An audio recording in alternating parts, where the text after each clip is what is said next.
Mohammad Abdelqader El Ramahi. He's from the Gulf region, and he will talk about the enabling conditions for desalination and energy and water development. So the more technical side of how we can deal with climate change. So his presentation will be about the role of water-powered desalination in the Middle East. Can I invite you to come to the floor?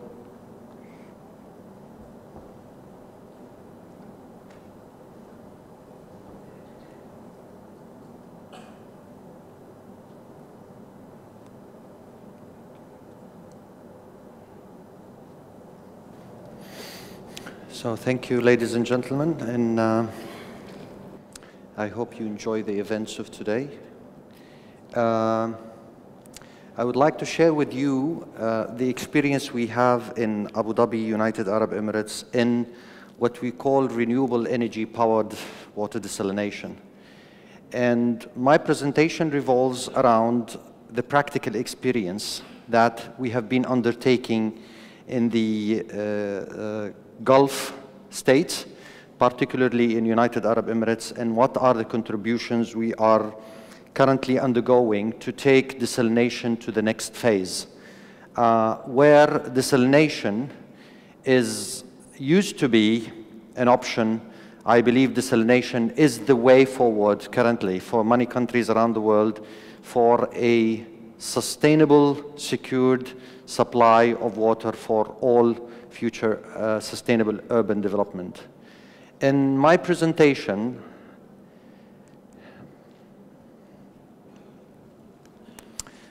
firstly, it's maybe useless to keep reiterating how important desalination it is for the international community at large. We know the need of water is increasing. We know that with the climate changes that is happening and that is now even accelerating, the need of sustainable, secured water supplies increase rapidly. And we know that the need in particular for water desalination is also increasing rapidly. It is estimated that around $25 billion of capital investment will be required in membrane desalination and seawater RO projects in the MENA region alone only during the next coming 5 years. This manifests the evolution that we need to undertake rapidly to cope with these needs, while we also look at a very specific track that takes us from what we used to call water desalination to what we believe is the future, the sustainable water desalination. Now, why the Gulf? I mean, why UAE and why the Gulf? If you look at the International Desalination Association, the current statistics indicate that the current production capacity of desalination worldwide is in the ballpark of around 100 million cubic meter per day. The Gulf state contribute to around 45% of that capacity. UAE alone contributes to around 16.6%. Since the early 1960s, UAE has been helping in the evolution of water desalination as we know of today through scale of deployment. We have been depending on water desalination as the main source of our water supply since the beginning of our fast-tracked urban civilization and urban development. We helped the international community through the scale of development to reach the stage we are currently at when we talk about desalination.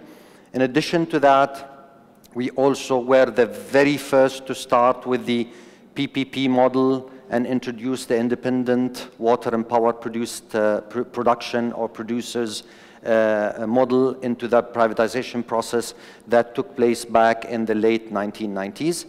Now all our plants operate on the IWP model based on the BOOT, and we are partnering with the international players in the water desalination sector at large for all of our water production. Now, this is all an introduction. We believe that the next phase now is the renewable energy powered desalination. We believe that desalination now is in a phase where it should move from its current status to a status where desalination needs to be at the very best optimization in terms of efficiency, in terms of recovery, energy recovery, in terms of energy intensity at the lowest possible, making it favorable to be coupled with renewable, meaning that each and every block of desalination needs to take its full power requirements from a renewable energy source, call it solar PV, solar CSP, wind, or a hybridized solution, and all that needs to make good commercial sense. So what is the aim? What is the endeavor that we're looking at? The aim and the endeavor is to decarbonize desalination. That's number one. We know that 30 to 50% of the cost of desalination comes from energy. It's a very energy-intensive process. The aim is through the research and development and through the implementation of latest innovations of technologies to take desalination into the new generation that optimizes efficiency and drastically reduce the energy intensity. 5, 6 years back, we used to talk about 5.5 kilowatt hours per meter cubic. Now we are talking about south of 3 kilowatt hour per meter cubic. That's number one. We need also, in the process of decarbonizing or reducing the carbon footprint for desalination on a net basis, to couple all the electricity requirements of desalination from renewable energy sources, making the energy requirements at zero carbon. The only part related to decarbonization left is the manufacturing part of the components and also the consumables, which is something we can look at a longer run. Also looking at various environmental aspects of desalination that maybe my colleague Mohammad Dawood can speak about later, one of which is the reject, the prime discharge, and the way we can look forward at what we call ZLD, or zero liquid discharge. So how are we going to do that? The main challenges we face is regulatory, then commercial, then technical. Now, I'm going to leave regulatory towards the end, and I'm going to talk about technical first. I mean, when we talk about this region, the MENA region, and we speak about the most affordable and the most available natural resource of renewable energy, we spoke about solar photovoltaic. And currently, solar photovoltaic is at around $3 per kilowatt hour. Okay, used to be, by the way, 1.3, 1.35. But now it's increasing again because of the current market trends after post-COVID, logistic price increases and raw material increases. Unfortunately, that tipped down cost of 1.35, which is our latest project in Al-Dhafra of 2 gigawatt PV in Abu Dhabi, is inclining again. Now it's at $3.1 per kilowatt hour. This is very competitive if compared, for example, to gas, combined cycle gas turbine using natural gas, which is at the threshold of $4.5, with an average natural gas prices of $5 to $8 per MMBTU. But we all know that solar PV is an intermittent supply. It's at best for 8 hours. And if we want to use it as a base load, it has to be coupled with storage. And we know that the evolution of storage technology is still at its non-commercial viability if compared to conventional. And coupling battery storage, for example, to PV will make it expensive. So what we project as an intermediate solution for the use of PV in this region is to use the national grid as a storage. And we have demonstrated that, and I'll speak about it in a minute, in one of the pioneering programs that we have kickstarted back in 2015, the Ghantut program, which was under the umbrella of Crown Prince Court, and it was supervised directly by His Highness the Crown Prince of Abu Dhabi. In this program, we've demonstrated that if we couple each and every block of desalination with a block of photovoltaic that covers the entire capacity of a desalination unit operating in 24 hours, but with a total energy, gigawatt hour per day, per year, or megawatt per day, consumed only in 8 hours. So if we do that, we believe in a macroeconomic model based on pure liberal economy of scale without subsidy, that would be a win-win situation. How? A desalination plant needs electricity for 24 hours, and say a desalination plant of 100 MIGD that requires 300 megawatt. 300 megawatt of PV will produce that capacity in 8 hours but inject it to the grid. While the RO plant is on the coastal line, where it should be, the PV plant will be inland away from the coastal line, where the land at coastal line is very expensive, and we know that PV has a large area footprint, and also from a global horizontal irradiation point of view, it operates better inland. So if we locate it inland away from the desalination plant, but still connected to the grid, picking the right location where we have proximity to the grid, avoiding intensive investments in electric transmission infrastructure, and avoiding wheeling charge or transmission use of system. Bake it in the model, you have 300 megawatt given to the national grid in 8 hours, where the utility service provider can use the access of that energy, because the desal plant will only use 1/3 of that during 8 hours, that's 100 megawatt. So you have, the utility service provider will have 200 megawatt to use for peak shaving, fuel saving.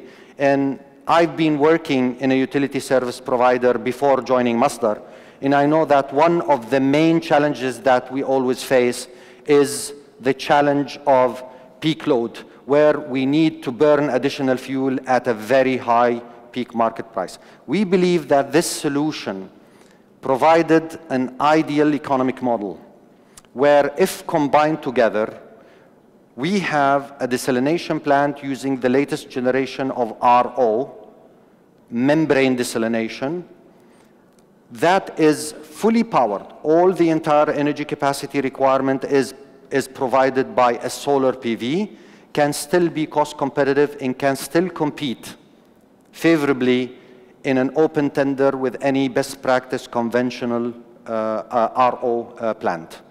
A lot ask, why RO, why now? And if we take aside that RO is the fastest growing technology in the water desalination industry, accounting for more than 52% of the gross total capacity currently produced, we know that all nations now are diversifying their energy portfolio. We used to depend only on a single source of supply of electricity, which is, for example, in the Gulf steam turbines. Now we have alternative energy, we have nuclear power plants, we have renewables, and that renewable varies from the wider spectrum of photovoltaic, of CSP, of wind, even waste to energy.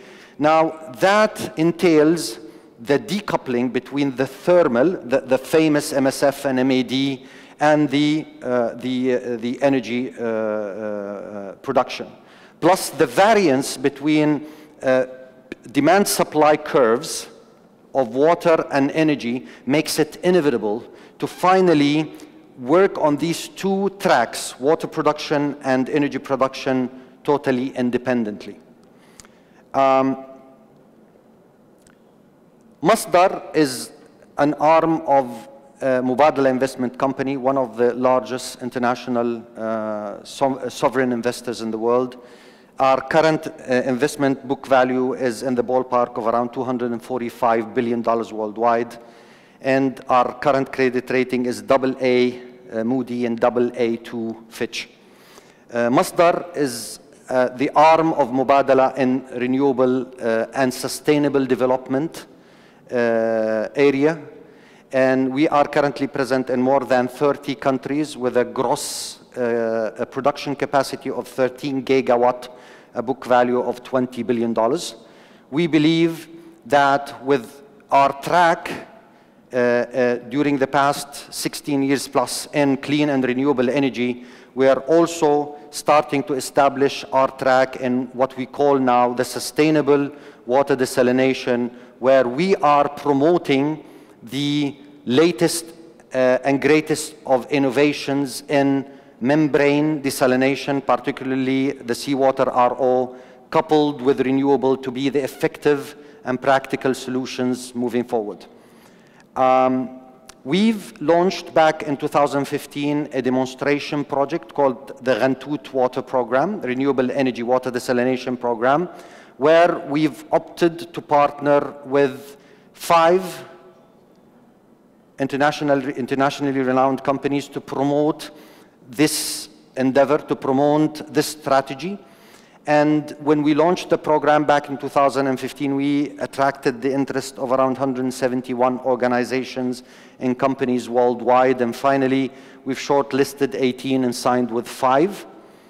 The program was launched with a very specific aim to reduce the energy intensity by at least 40%, and also to decrease the water cost by around 30%.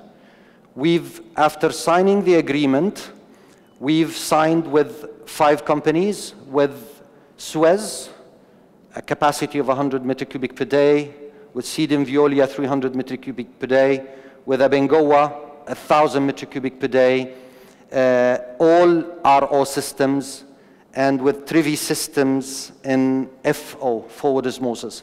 These 4 systems are large utility scale that are targeted to be upscaled and commercialized at 100 to 1,000 folds. We're talking about a capacity of more than 50 MIGD, while the 5th system tackles also a specific niche use of the off-grid localized solution used for villages and remote areas that has no power supply or water supply. The outcome of this program has demonstrated that this is commercially viable and achievable, and the final recommendations that we have for this international community and this gathering is that sustainable water desalination is the way forward and the only aspect that we can look at moving forward. And coupling desalination with renewable is not only environmentally friendly and help us mitigate climate change, but also it is economically viable. We call the governments to change regulations, look at governance, and make sure that all future tenders and bids launched for the desalination entails that the environmental impacts, the energy intensity, and the coupling of the desalination with renewable energy is a must. Thank you.